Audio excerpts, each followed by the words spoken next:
ఓం శ్రీ రామచంద్ర పరబ్రహ్మణే నమః. భగవద్బంధువులందరకు హృదయపూర్వక నమస్కారాలు. ఓం శ్రీ రామచంద్ర పరబ్రహ్మణే నమః.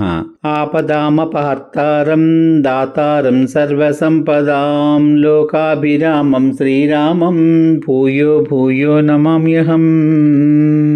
ఓం శ్రీ రామచంద్ర పరబ్రహ్మణే నమః.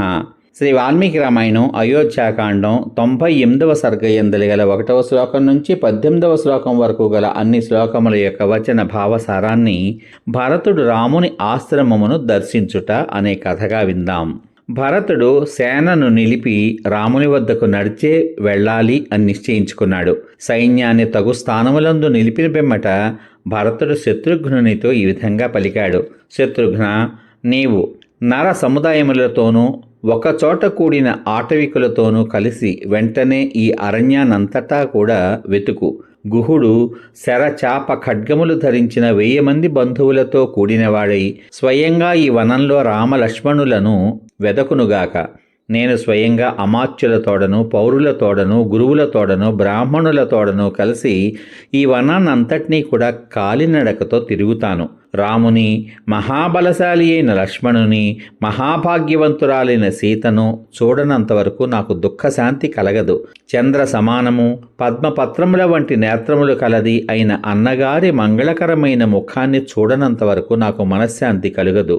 రాజ చిహ్నాలతో కూడిన నా అన్నగారి పాదములను శిరస్సు మీద ధరించనంత వరకు నాకు మనశ్శాంతి కలగదు.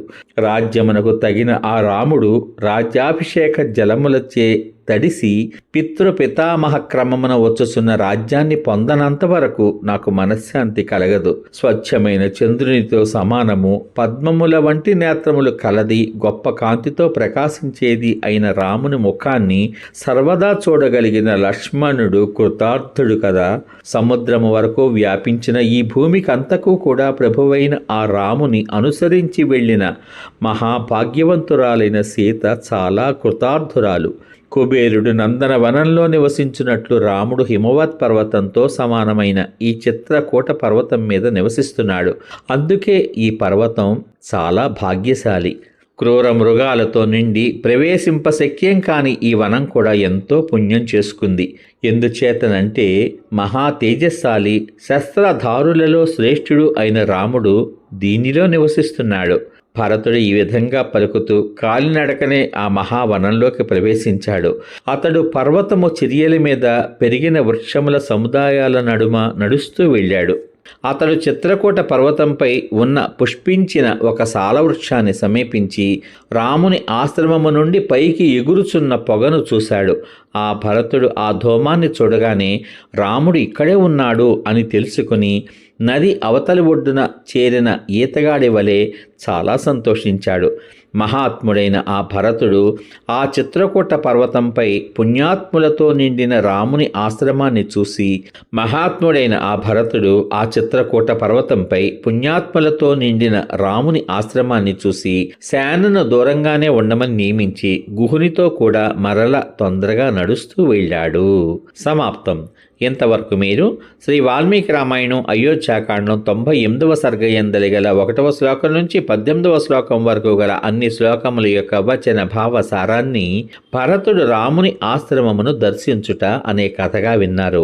రేపటి భాగంలో శ్రీ వాల్మీకి రామాయణం అయోధ్యాకాండం 99వ సర్గయందలి గల 1వ శ్లోకం నుంచి 42వ శ్లోకం వరకు గల అన్ని శ్లోకముల యొక్క వచన భావ సారాన్ని భరతుడు శత్రుఘ్నాదులతో రామాశ్రమమునకు పోవుట, రాముడు వారిని కలుసుకొని గాఢాలింగనమనర్చుట అనే కథగా విందాం.